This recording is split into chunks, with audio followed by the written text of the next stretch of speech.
তোমরা তোমাদের রবের সাথে অংশীদারিত্ব করবে না। ওয়াবিল ওয়ালিদাইনি ইহসানা, পিতামাতার সাথে সৎ ব্যবহার করবা। ওয়ালা তাকতুলু আওলাদাকুম মিন ইমলাক, এবং দরিদ্রতার ভয়ে তোমাদের সন্তানদের হত্যা করবা না। কেন? আল্লাহ বলছেন আপনি এদের পড়ে শোনান, নাহনু নারযুকুকুম ওয়া ইয়্যাহুম, ওদের পড়ে শোনান যাতে সন্তান সন্ততি হত্যা না করে রিজকের ভয়ে। কেন আল্লাহ বলছেন নাহনু নারযুকুকুম, আমরাই তোমাদের রিজিক দেই, অন্ন বস্ত্র সুস্থতা খ্যাতি সম্মান যা কিছু আছে সবকিছু আল্লাহই দেয়। ওয়া ইয়্যাহুম, এবং যাদেরকে তোমরা হত্যা করো রিজকের ভয়ে, মানে এদেরকে কি খাওয়াবা? এদের ভরণ পোষণের ভয়ে যাদের হত্যা করো ওদেরও আমরাই ভরণ পোষণ দেই, আমরাই রিজিক দেই ওদের। ওয়ালা তাকরাবুল ফাওয়াহিশা মা যাহারা মিনহা ওয়া মা বাতান,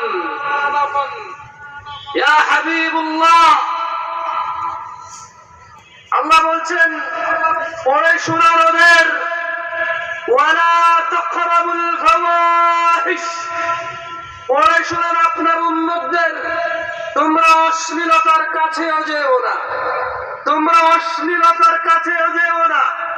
মা যাহারা মিনহা ওয়া মা বাতান, যা দেখা যায় আর যা দেখা যায় না।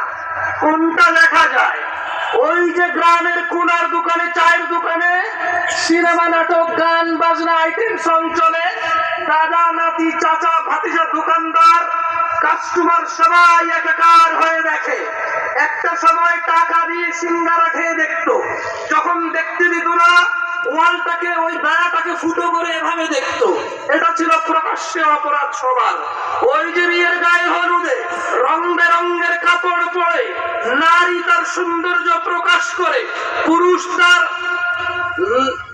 তার দৃষ্টি অবনত নিম্নগামী না করে এইভাবে ডাঙর ডাঙর চোখে ওই নারীর সৌন্দর্য সে উপভোগ করে। এগুলো হচ্ছে প্রকাশ্যে অপরাধ। গোপনে অপরাধ আপনাদের চাইতে আমি ভালো জানবো না ভাই।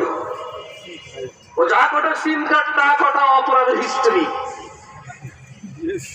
যা কটা চিঠি, যা কটা এলাকায় চাকরিতে গেছেন, পড়তে গেছেন, ওই কটা এলাকার ইতিহাস আপনার আছে গোপনে, আপনি জানেন, আল্লাহ জানে, আর কেউ জানে না।